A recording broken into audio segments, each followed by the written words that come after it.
Halo teman-teman semuanya, kalian pernah kepikiran gak sih, kenapa ya kok orang-orang bisa menciptakan makna yang berbeda-beda terhadap suatu hal, padahal mereka melihat satu kejadian yang sama? Nah, fenomena ini dapat dijelaskan oleh salah satu teori komunikasi, yaitu standpoint theory.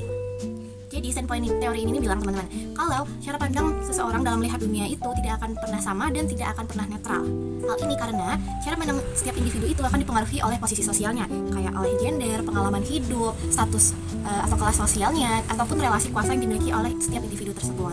Nah, maka dengan itu, dalam video ini kita akan mengkaji dan membahas lebih lanjut terkait dengan teori standpoint, yang mana memuat bagaimana perkembangannya, siapa tokohnya, lalu juga tahun berapa berkembangnya, dan juga bagaimana relevansinya dalam penelitian.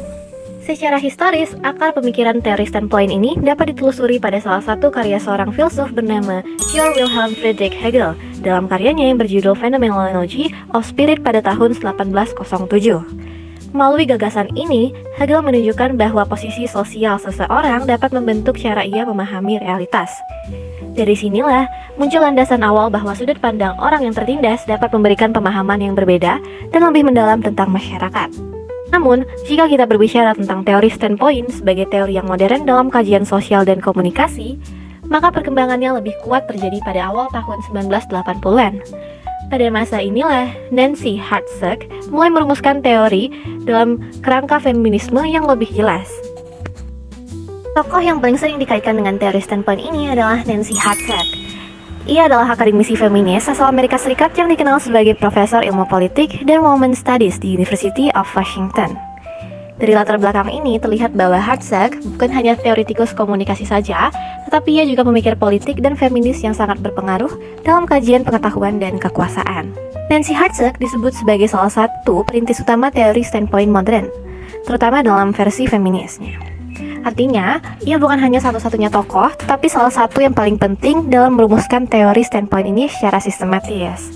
Setelah Hartsock, teori ini juga dikembangkan lagi oleh tokoh-tokoh lain seperti Sandra Harding dan Patricia Hill Collins. Oke, untuk memahami lebih dalam terkait dengan teori standpoint ini, maka kita harus mengetahui beberapa hal yang menjadi asumsi dari teori standpoint ini. Nah, yang pertama yaitu bahwasanya pengetahuan manusia itu tidaklah pernah benar-benar netral. Hal ini karena setiap pengetahuan, apa yang kita anggap penting, apa yang kita lihat, dan juga apa yang kita pahami dalam kehidupan kita, tentunya sangat dipengaruhi oleh berbagai hal, seperti ras, pengalaman hidup, latar belakang, gender, dan juga hal-hal lainnya. Dengan kata lain, siapa kita akan mempengaruhi bagaimana cara kita dalam melihat dunia. Kemudian, asumsi yang kedua, teori ini menekankan bahwasanya justru kelompok-kelompok atau pihak-pihak yang termarginalkan atau terpinggirkan justru seringkali memahami pemahaman yang lebih dalam dan lebih tajam terkait dengan ketidakadilan sosial yang terjadi dalam kehidupan. Mengapa demikian? Hal ini karena kelompok-kelompok yang terpinggirkan tersebut secara langsung merasakan adanya ketimpangan, tekanan, dan juga pembatasan dalam kehidupan sosial mereka. Sebaliknya, kelompok dominan justru seringkali merasa pemikiran dan pandangan mereka adalah suatu hal yang paling benar, paling normal, dan paling objektif. Padahal, apa yang mereka pikirkan tersebut hanya mewakili satu posisi sosial yang berkuasa saja. Hal inilah yang membuat mengapa teori standpoint seringkali dekat dengan konsep feminisme dan kritik terhadap ketimpangan sosial. Inti dari teori standpoint adalah gagasan bahwa posisi sosial akan mempengaruhi bagaimana cara pandang. Orang yang memiliki kondisi sosial dan kelas sosial yang berbeda akan memiliki pengetahuan dan juga pengalaman yang berbeda pula. Karena itu, teori ini menekankan bagaimana perspektif atau pandangan dari kelompok-kelompok yang termarginalkan atau kelompok-kelompok tertindas tersebut bukanlah suatu perspektif yang lemah, melainkan ia merupakan perspektif yang sangat berharga. Karena dari sanalah kita dapat melihat sebuah realitas baru yang tidak dapat terlihat oleh kelompok-kelompok dominan. Kalau disederhanakan, teori ini mengajarkan kita bahwasanya untuk melihat masyarakat secara lebih utuh, maka kita harus memahami dan juga mendengarkan perspektif dari kelompok yang memiliki posisi sosial yang berbeda dengan kita.